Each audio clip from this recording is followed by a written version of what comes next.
as one of the guests was saying, if you believe it, you can do it, which is a nice segue into our next guest, sports psychologist Jenna Bayer, who is part of our rotating panel of experts, along with Simba and Sandile. And that is a clever thing to say. If you can visualize it, if you can believe it, you've probably got a better chance. Yeah, it is. And when I woke up this morning, that's one of the things I thought about. And I specifically thought about where this team has come from. They were rock bottom, they were leaderless, they were directionless, and we were being beaten by everyone. And so Rassie came in, Siya Kolisi came in as captain, and he came with a vision, he had belief, he never made any excuses, and suddenly we had direction. And now look at where we are today. So that shows you, when you have great leadership and belief, what can be accomplished. Simba, what was the vision? Well, I guess the vision was to lift up the William Webb Ellis today, and that's, it's always good to have a long-term vision like that. And as a coach, if you put that out there, players start believing, as we're speaking about that, and just have a vision to lift that cup at the end of it. It makes it much more easier. But Jenna, from a management perspective, to hold on to that vision, particularly in adversity, is difficult. And as you've rightly said, it's been patchy for the Springboks at times. We've lost at times before, yet you've got to keep focusing on that one prize. How do you keep motivating people to do that? Well, it's the management style. So everyone has to believe in his vision in the first place. That's number one. Secondly, he has to unite the team. So regardless of whether you win or lose, you have to have a united team to say, even if we lose, guys, we've still got to support each other. If your team is divided, then it can break up. So that's what he did first, was get a united team to believe in a process, and to stick with that, even if you lose. But the moment you have a divided team, or a gossip culture, or people not believing in each other, that's where things can fall apart. And that all comes from leadership.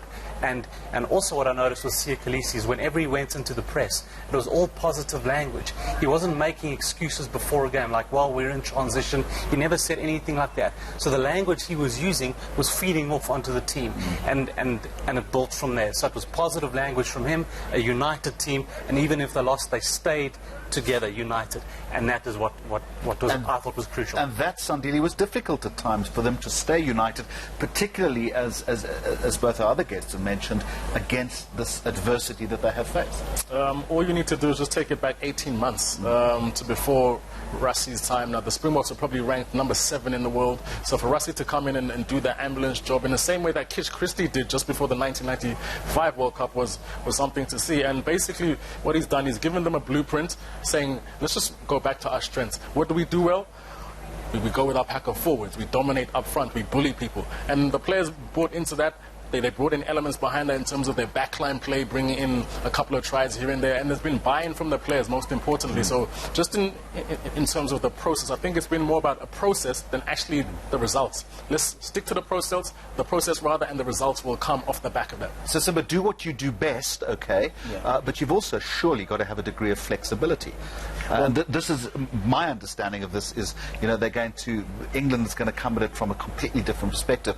They can't just focus on one particular aspect of their strength, can they? No, true to that, because when you get to facing a team like England, they are so adept and very tactical, and they sort of one of the only teams that focus on the finer details of the game. And we're talking about them understanding which players are put under pressure, them understanding which weaknesses and strengths of the players. And it's always difficult to play a team that has got so much strengths, and obviously their coaching staff is very tactical, and that makes it even more difficult. We've got 2 coaches. One is a wily old fox in Eddie Jones. The other, Rassie Erasmus, who's been round the block once or twice. Yeah. They've also had to kind of get into each other's heads. There've been mind games there, haven't there? Which is all part and parcel of the modern sport. Mind games are all part and parcel of it. Yes, that's exactly what Eddie Jones did to Steve Hansen in the semi-final. So he's done that before, and with Warren Gatland. So that's all part of it, 100%.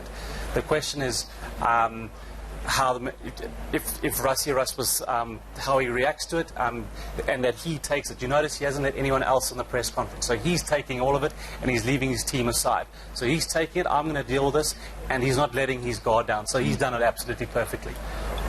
40 minutes there or thereabouts to go. What is going through their minds now? I mean, it's a very cliched question, but it really is down to the wire now. Is there any more motivation they can be given? Is there anything more that can be done? Or that preparation is over, isn't it? At this stage, it's all about your pre-match routine. So you don't want to contaminate your mind too much. You don't want to do too much. Whatever works for you at this stage, whether it's listening to music, whether it's relaxing, breathing, whatever works for you. And then it's how you interpret nerves. You can either interpret nerves as a bad thing, or you can interpret it as something to be excited about. Hopefully, it's the latter. When we talk about these pre-match routines, well, typically what would a sportsman be doing? Okay. You want to start with that? Well, Is that your thing? Yeah, well, that's definitely my thing, because it was always interesting being in a changing room where you've got, different players have got different methods that they use to just calm them down. I used to love to listen to some of my 80s music, and that always used to calm me down. And it's funny enough, the person next to me was listening to some soki long aram dance music. So we all had our routines, and those are very important. Right to that moment until you start running out onto the field. These routines really play an important part. You had me at 80s music. Yeah.